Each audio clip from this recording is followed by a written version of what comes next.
Alhamdulillah, Alhamdulillahi wahda, wassalatu wassalamu ala nabiyya man la ba'da, wa ala alihi wa sahbihi wa awliya'i ummatihi ajma'in ila yawmiddin. Amma ba'd. فقال النبي صلى الله عليه وسلم لا تجتمع أمتي على الضلالة أو كما قال عليه الصلاة والسلام إن الله وملائكته يصلون على النبي يا أيها الذين آمنوا صلوا عليه وسلموا تسليما اللهم صل وسلم على سيدنا ومولانا محمد معظم الجود والكرم وعلى آله وصحبه وبارك وسلم وصل عليه.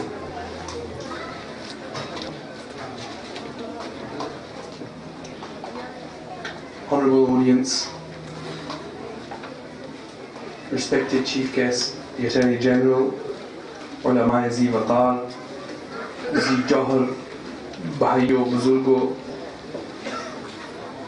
Dosto, Mao Behno, Assalamu alaikum wa rahmatullahi wa barakatuh.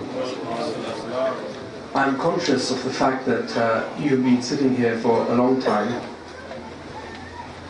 and I don't intend to dive into a huge lecture. I'm conscious that we are running behind time, but I just want to share a few thoughts with you, and inshallah I will conclude very quickly. One thing which we must all know as a matter of fact is that our Prophet ﷺ has predicted many things, and those predictions, a certain majority of them have been transcribed in Hadees. And one of the signs of a real prophet is that his predictions are not speculative, they are real and they are genuine and they do happen. In the world in which we live today, you see that the Ummah, people who call themselves Muslims, are divided. You see different sects, different schools, all claiming to be on the right path. This is not something that wasn't foreseen by the Prophet ﷺ. In fact, one day he stood up and said, سَتَفْتَرِقُ أُمَّتِي عَلَى 73 فِرْقَةٍ. My ummah will be divided into 73 sects. So he saw the division in his ummah. The problem is, the division in the ummah is not based on political dissension. It's not ethnic based dissension. It's dissension, ikhtilaf based in aqaid, in theology. And the issue for the modern Muslim is, who do we listen to? You go to one group and they say that we are guided, rightly guided, and listen to us and don't listen to the other group. You go to another, no one will actually say don't listen to me. Everyone will say listen to me, don't listen to them. The problem is, you can't sit on the wall, or you can't say, well, as long as I am a Muslim, I read my kalma, I'm fine, I do my namaz and that's fine. That's not good enough. You have to make a choice. Why? Because the Prophet ﷺ said such is the caliber of that dissension, that it's not that, well, okay, you got it wrong, you were in the wrong group, doesn't matter. No. He said, my ummah will be divided into 73 sects. كُلُّهُمْ فِي النَّارِ إِلَّا مِلَّةً وَاحِدًا. 72 will go to hell and only one will go to paradise. You see, as I said to you, wherever you go in the world, no one will say to you, don't listen to me. Everyone will say, listen to me and don't listen to the next person. If the person in front of you was quoting the Guru Granth Sahib or the Gita, maybe that would be easy. You could say, well, he's a different religion and we believe in the Quran and Hadees. The problem here isn't someone quoting some other book. The problem is that you see so many groups quoting their views and referencing those views from the Quran and the Sunnah. And for the simple people of the world, there is a huge dilemma. Who do we follow? Every group has an alim, every group has a structure, every group has... But you must know that whilst the Prophet ﷺ prophesied dissension in his ummah, he also gave us certain tools which we could use as benchmarks to be sure that the saved group is clearly identifiable. And one of those benchmarks which the Prophet ﷺ gave is quoted in a hadith that I recited for you. The Prophet ﷺ says, "La tajtami ummati ala dalala." My ummah will never ever unite. The majority of my ummah will never ever unite on something that is misguided. Ladies and gentlemen, brothers and sisters, if you look at the Muslim world today, you start from America, come into Europe, come into the Middle East, come into Asia, come into South Pacific. In the month of Rabiul Awwal, everywhere you see the Meelad of Rasulullah sallallahu alaihi wasallam is being celebrated. The Meelad is not the creation of some group in the Indo subcontinent. The Meelad is an occasion that is celebrated in the month of Rabiul Awwal and otherwise by Arabs, non-Arabs, by Muslims in China, by Muslims in Africa, by European Muslims, by Middle Eastern Muslims, by Asian Muslims, by Muslims in the South Pacific. Wherever you look, there isn't a country on this earth, and wherever the population of Muslims are, you will see that the celebration of Meelad is being done in every way, in small gatherings, in large gatherings. And I think it's quite easy for you to conclude that the majority of the ummah today celebrate Meelad, and therefore the Prophet ﷺ said, "La tajtami ummati ala dalala." My ummah cannot unite on that which is misguidance. Therefore, the fact that people from different ethnic origins from around the globe, they all celebrate Meelad, is evidence of the fact that this is a universally accepted concept to the majority of the ummah and is a guided way, and may Allah assist us in this way. The second thing I want to say is that I have travelled for the past 15 to 20 years around the world and observed different occasions, ceremonies of Meelad.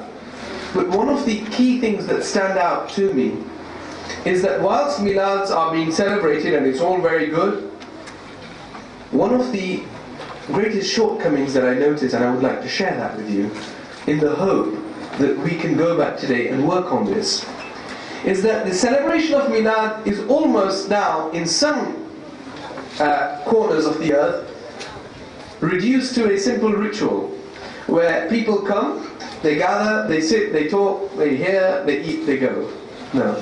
The idea of Meelad does not revolve around a ritual. There is much more involved in this. And the central theme of a Meelad is to reinforce the relationship of the Ummati with his Nabi sallallahu alayhi wasallam. If you leave the Meelad here today and you don't feel in your heart that your relationship has increased, then you need to ask yourself questions. Have you just paid lip service to a system in which you were born? Or have you actually benefited from this? What is the nature of your relationship with Rasulullah sallallahu alaihi wasallam? Is it simply that you recite durood on him in the hope that maybe he will listen to it, maybe he won't? That maybe he'll respond, maybe he won't? This is not a gimmick, this is not a joke, this is not a cult. This is a real phenomena. When you say salam to your brother does return your salam. And when you say to salam to Rasulullah sallallahu alaihi wasallam, for sure, you may not hear it, for sure, he looks at you, knows you, and then he responds to you. This is not speculative, this is real. So one of the things I've noticed is that we don't understand. And in the context of Ma'natul Islam, I have for the last several years observed the recitation of the Arabic Meelad. And since I have come to Fiji 16, 17 years ago, I have been a great fan of this Arabic Meelad because I see that the contents of this Arabic Meelad are soaked in verses and Hadees in a manner, in such a beautiful manner, that if only those who recited it knew the meaning and the connotations of what they were reciting, I am sure it will elevate your souls and reinforce your relationship with Rasulullah sallallahu alaihi wasallam. This is not just as recitation for the sake of you just getting a bit more sawab. Believe me, there's a lot of other things you can do out there for sawab. I often say in the Sharia of Rasulullah sallallahu alaihi wasallam, if you kill a mouse, चूहे को अगर कोई मारे तो उसके लिए 2 नफल का सवाब है. अगर सवाब ही कमाना मकसूद था तो फिर चूहे को भी हम मार सकते थे ना, मिलके हम चूहों को मारते. But if that's the objective of Meelad, कि सिर्फ सवाब कमाना है तो चूहों को भी मारे, सांप को, नेवला को भी मारे, जिससे इंसान को तकलीफ पहुंचती है, मारे, सवाब कमाए. Meelad पहनने की क्या जरूरत है? The whole idea of coming to Meelad is not only sawab. ज़ाहिर है सवाब तो एक ज़िम्मन चीज़ है, मिल जाती है. But the real thing is that you as an individual are invited to evaluate your relationship with Rasulullah sallallahu alaihi wasallam. Who are you, and do you know him, and does he know you? You know him. The question is, does he know you? देखिए ये सवाल पैदा होता है, क्या इतने हजार करोड़ों मिलियन बिलियन लोग हैं, वो हमें जानते हैं, या वैसे सलाम पहुंचता है वो वालेकुम अस्सलाम कह देते हैं? नो. क़यामत के दिन on the day of judgment एक जहन्नमी जहन्नम की तरफ जा रहा होगा और फरिश्ते उसको घसीट के जहन्नम की तरफ ले जा रहे, वो चिल्लाएगा, रोएगा, कोई उसकी नहीं सुनेगा. एक आवाज आएगी, ऐ अल्लाह इस जहन्नमी को जहन्नम से बचा ले, ऐ अल्लाह मैं इसकी तरफ से तेरी बारगाह में सिफारिश करता हूँ, ऐ अल्लाह इसको माफ कर दे. अल्लाह पूछेगा इस जहन्नमी की कौन सिफारिश करता है? Who is here to intercede on his behalf? तो फरिश्ते जवाब देंगे, या अल्लाह ये आवाज एक पत्थर से आ रही है. एक पत्थर से आ रही है, from a stone. तो अल्लाह कहेगा ये कौन सा पत्थर है जो आवाज दे रहा है? फरिश्ते कहेंगे अल्लाह ये मामूली पत्थर नहीं, इस पत्थर का नाम हजरे अस्वद है.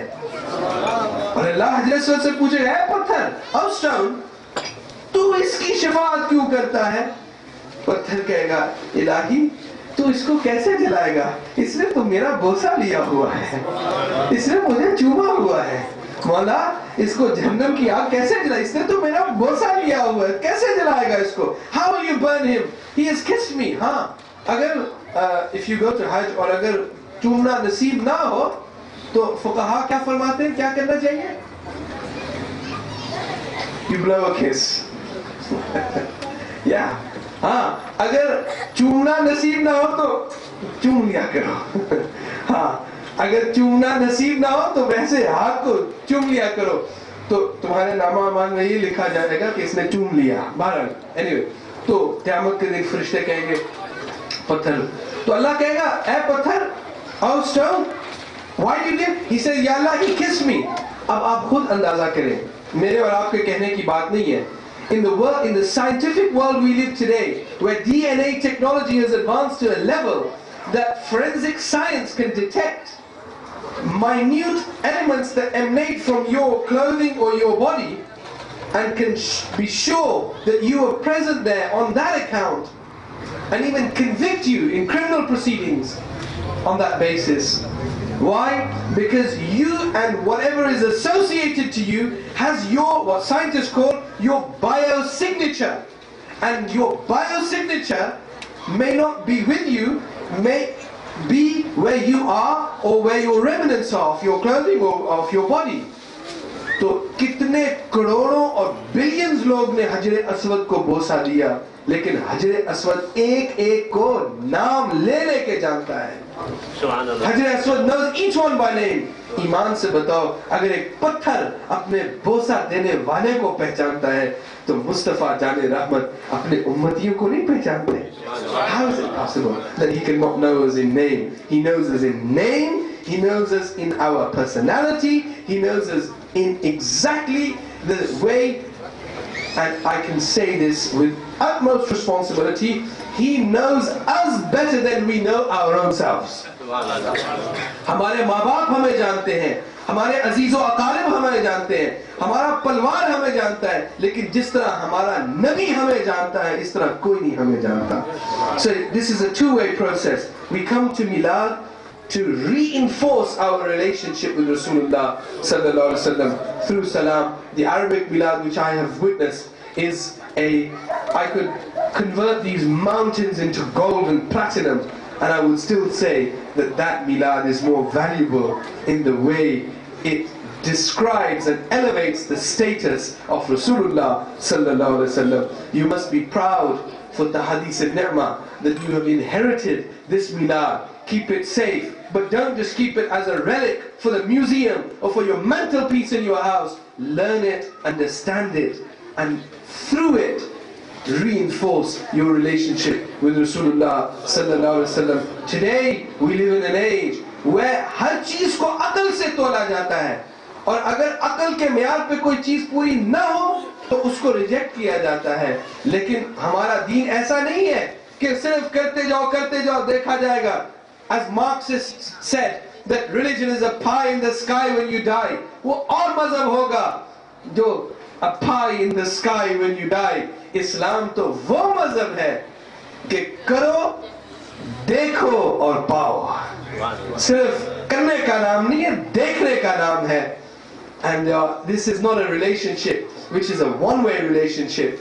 This is a relationship which is a relationship to be enjoyed and witnessed. Imam Jalaluddin Suyuti, in my mind, he's one of my heroes. In my mind, he's one of the greatest Shafi Imams that walked on this earth. But not only a Shafi Imams for Shafis, Imam Jalaluddin Suyuti is an icon for the Ummah of Rasulullah sallallahu alaihi wasallam. Everywhere in the earth, every corner of every Muslim gathering elevates Imam Jalaluddin Suyuti and says, Suyuti is one of a kind. He came 400-500 years after Rasulullah sallallahu alaihi wasallam, and Imam Jalaluddin Suyuti said, तुम समझते हो कि इल्म पढ़ने पढ़ाने का नाम है? तुम समझते हो कि इल्म सिर्फ लेक्चर देने का नाम है या ये महफिल मनाने का नाम है? ये इल्म और ये महफिल, इस सारे का सारा मकसद ये है कि हमारा ताल्लुक रसूलुल्लाह से मजबूत हो जाए.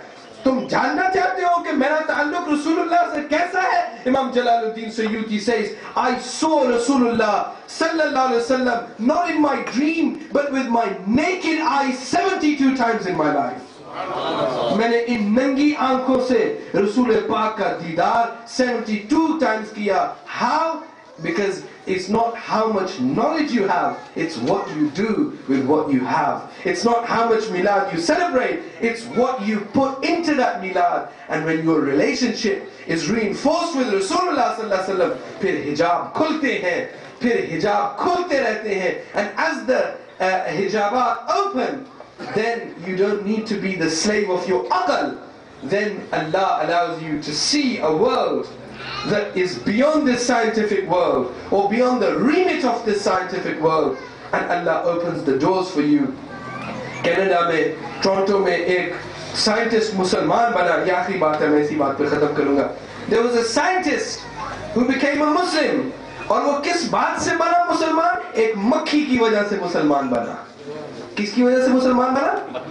एक मक्खी की वजह से मुसलमान. और अंग्रेज गोरा मुसलमान बना एक मक्खी. किसी आलिम ने नहीं उसको दर्स दिया, किसी मिलाद में नहीं गया, वो किसी महफिल में नहीं गया. He converted or reverted, as we say, simply over a fly.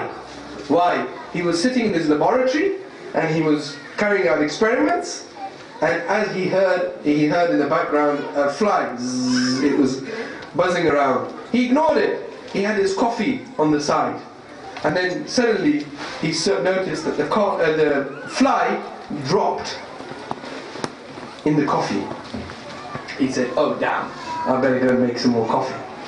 So as he took the coffee to throw the coffee in the sink, उसके दिल में ख्याल आया, ज़हन में ख्याल आया कि मुसलमानों का नबी कहता है कि जब मक्खी मरती है तो दाएं बाएं it dies on its left side, दाएं पर पे मरती है.